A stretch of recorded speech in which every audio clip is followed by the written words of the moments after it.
Assalamualaikum warahmatullahi wabarakatuh. Alhamdulillahirabbil alamin. Assalatu wassalamu ala asrofil anbiya'i wal mursalin wa ala alihi wa sahbihi rasulillahi ajmain. Amma ba'du. Perkenalkan, nama saya Erin Rahmadani dengan NIM 2214040019, jurusan Tadris Matematika BP 22.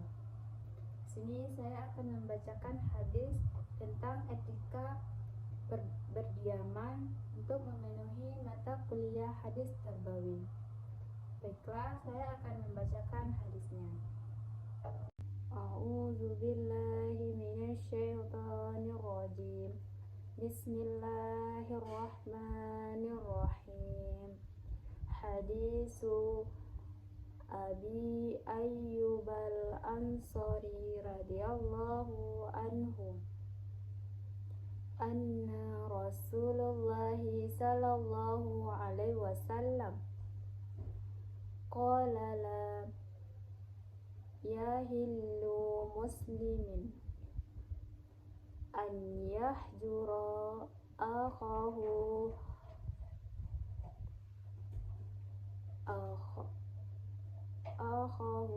fawqa salasi layalin yaltaqiyani fayuridu hadha wa yuridu hadha wa khairuhuma allazi ba'dahu bil salam. Riwayah Bukhari, Muslim, Tirmizi, Abu Daud, Ahmad, dan Malik. Setelah saya membacakan hadis tentang etika berdiaman, masuk saja kepada arti perkata dari hadis tersebut. Hadisu Abi Ayyub Ansor. Hadis berasal dari Abu Ayyub Ansor radhiyallahu anhu. Semoga Allah meridhoinya. Anna Rasulullah sallallahu alaihi wasallam, bahwasanya Rasulullah sallallahu alaihi wasallam qala, dia Rasul itu berkata, tidak, yahillu muslimin, halal bagi seorang muslim, an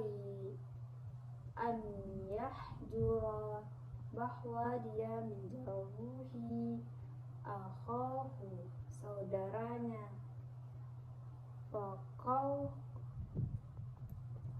fawqa salasi layali, di atas atau melebihi 3 malam. Yaltaqibani, keduanya bertemu. Yaltaqiyani, keduanya bertemu. Fayuridu, maka berpaling. Hadza, ini. Wayuridu, dan berpaling yang ini. Hadza, yang ini. Wa khairuhuma, dan yang terbaik bagi keduanya, allazi, adalah yang ba'dahu, memulai bisalam, memulai dengan salam. Hadis yang diriwayatkan oleh Bukhari, Muslim, Tirmizi, Abu Daud, Ahmad, dan Malik. Setelah saya membacakan arti perkata dari hadis ini, saya akan membacakan penjelasan yang lebih ringkas. Hadis ini menjelaskan tentang bagaimana seharusnya seseorang muslim dengan muslim lainnya berlaku khususnya ketika terjadi permasalahan di antara seorang muslim dengan muslim lainnya. Di dalam hadis ini dijelaskan bahwa seorang muslim itu bisa saja bermasalah dengan muslim lainnya, tidak tertutup kemungkinan. Tetapi Rasulullah Shallallahu Alaihi Wasallam membatasi masa atau memusuhi, tidak mau bertemu, bertegur sapa hanya dalam waktu tertentu. Dia hanya boleh atau tidak halal atau haram bagi seorang muslim yang menjauh dari muslim lainnya, tidak bertegur sapa, tidak bertemu, dan lain sebagainya dengan muslim lainnya di atas 3 hari atau 3 malam. Jadi maksimal di tidak bertegur sapa itu hanya 3 hari 3 malam. Disebutkan 3 hari di sini, hanya itu waktu maksimalnya. Di dalam waktu itu mereka boleh saling berdiam-diam, mereka bisa saling introspeksi dirinya, saling